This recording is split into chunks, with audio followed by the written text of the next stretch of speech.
আসসালামু আলাইকুম dear students. Board পরীক্ষায় বায়োলজিতে হিরো হওয়া যেভাবে, বোর্ড পরীক্ষায় বায়োলজিতে একদম কাঁপায় দিবা, ঠিক আছে? বায়োলজি মার্ক, অনেকেই বলে যে বায়োলজিটায় মার্ক ওঠানো অনেক কঠিন বা বায়োলজিতে প্রচুর লিখতে হয়, বায়োলজিতে মার্ক ওঠে না। এখন কি কি স্ট্র্যাটেজি বা কি কি পদক্ষেপ ফলো করলে মাত্র 3টা জিনিস ফলো করে তুমি বায়োলজিতে একদম ভালো করতে পারো, ঠিক আছে?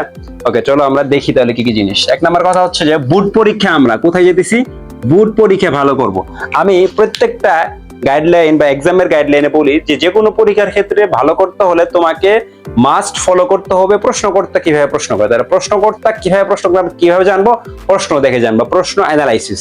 তুমি যদি প্রশ্ন অ্যানালাইসিস করতে পারো তাহলে বুঝবা যে প্রশ্নটা কি রকম হইতে পারে, কোন জায়গা থেকে প্রশ্ন হইতেছে। সেই প্রশ্ন যদি তুমি ভালো মতো পড়তে পারো, সেই টপিকটা ভালো মতো পড়তে পারো, তাহলে তুমি একদম ভালো করতে পারবো, ঠিক আছে? তাহলে কথা হচ্ছে বোর্ড পরীক্ষার প্রশ্ন অ্যানালাইসিস। আমি বোর্ড পরীক্ষা দিব, বোর্ড পরীক্ষায় প্রশ্ন যদি না জানি আমি বোর্ড পরীক্ষা কেমনে ভালো করবো? তাহলে বোর্ড পরীক্ষার প্রশ্ন অ্যানালাইসিস জন্য যে কোনো টেস্ট পেপার নিবা, টেস্ট পেপার নিয়ে প্রিভিয়াস ইয়ারে তুমি যে বোর্ডের অথবা অন্যান্য বোর্ডের কি কি প্রশ্ন আসছে, একটা চ্যাপ্টার পড়তেছো তুমি, সেই চ্যাপ্টারের দেখবা কি কি প্রশ্ন আসছে বোর্ড পরীক্ষায়, সিকিউ টপিক গুলা কি আসছে, ঠিক আছে? তুমি আগে সাজাবা সিকিউতে তোমার কি আছে, সিকিউতে ভালো করতে হবে। তার মানে বোর্ড পরীক্ষা ভালো করতে হলে তোমাকে দুইটা জিনিসে ভালো করতে হবে, একটা হচ্ছে সিকিউ প্লাস এমসিকিউ, ঠিক আছে? তাহলে তুমি তো ভালো মার্ক পাবো, দুইটাই দিয়ে ভালো করলে তাহলে তো একটা ভালো মার্ক পাবা। তাহলে সিকিউতে আগে কিভাবে ভালো করবে সেটা বলি। তাহলে সিকিউতে একটা প্রত্যেক সিকিউ 10 করে মার্ক থাকবে। এখন ক এবং খ এই দুইটাতে কি করবা?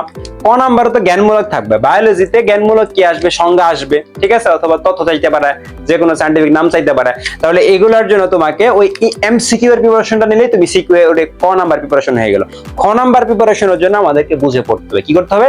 বুঝে পড়তে হবে। বায়োলজি অনেক কিছু আছে, আমি যেটা বলি যে বুঝে পড়া।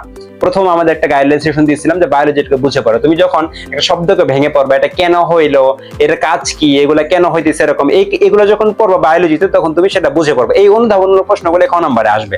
তাহলে তোমাকে কিছু জিনিস আছে যেটাকে ব্যাখ্যা সহ বুঝে পড়তে হবে।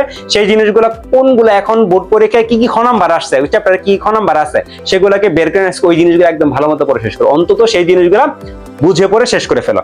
দেন হচ্ছে আসো গ নাম্বারে। গ নাম্বারে ম্যাক্সিমাম হচ্ছে আমাদের গঠন থেকে কি থাকে?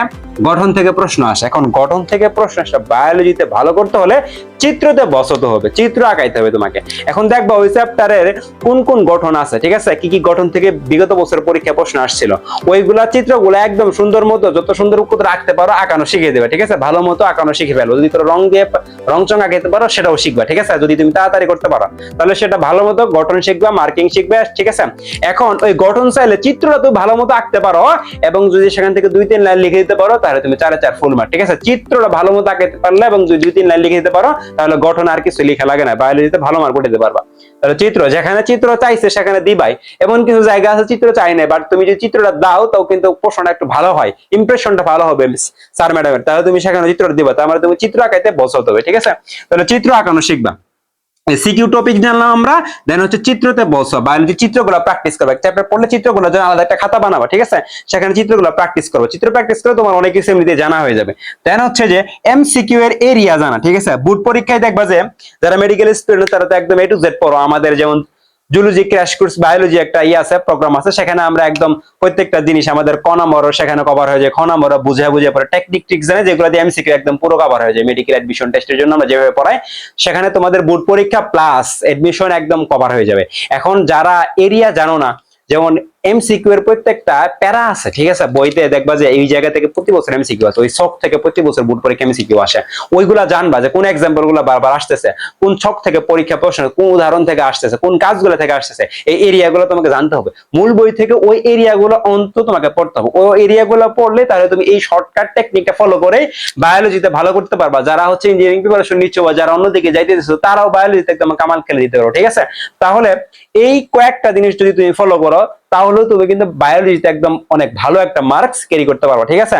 আর যারা মেডিকেল স্টুডেন্ট আছো তোমাদের জন্য তো বেস্ট অফ লাক। তোমরা তো একদম ওই যে আমি যেভাবে ক্র্যাশ কোর্সে পড়াচ্ছি, আমাদের কিছু ফ্রি ক্লাস তোমরা দেখতে পাবো ডেমোতে, যেগুলা হচ্ছে একদম শব্দ ভেঙে ভেঙে ট্রিক্স দিয়ে, টেকনিক দিয়ে কিভাবে মনে রাখা যায়, কিভাবে পড়লে সহজ হয়, কিভাবে পড়লে তোমার দীর্ঘদিন মনে থাকবে, এই টেকনিক গুলো অনুযায়ী তুমি যদি পড়ো তাহলে এমসিকিউ তে ইনশাআল্লাহ তুমি একদম ভালো করতে পারো, 25-25। ঠিক আছে, দুই একটা কোশ্চেন যদি চিত্র থেকে আসে এগুলো একটু কঠিন থাকতে পারে, বাট ম্যাক্সিমাম তুমি 20+ এমনিতেই উঠাতে পারবা। ঠিক আছে, আর সিকিউ এর জন্য তো তুমি যে ইনফরমেশন গুলো জানো সেগুলো তো পয়েন্ট আকারে লিখে দিতে পারো। তুমি যত পারো পয়েন্ট বড় করো এবং লিখে দাও, তাহলে তোমার মার্ক এমনিতেই বাড়বে। ঠিক আছে, তো আজকে এ পর্যন্তই। তোমাদের কোনো প্রশ্ন থাকলে কমেন্ট বক্সে জানা রাখবো, আমি ইনশাআল্লাহ উত্তর দেওয়ার চেষ্টা করবো। আসসালামু আলাইকুম।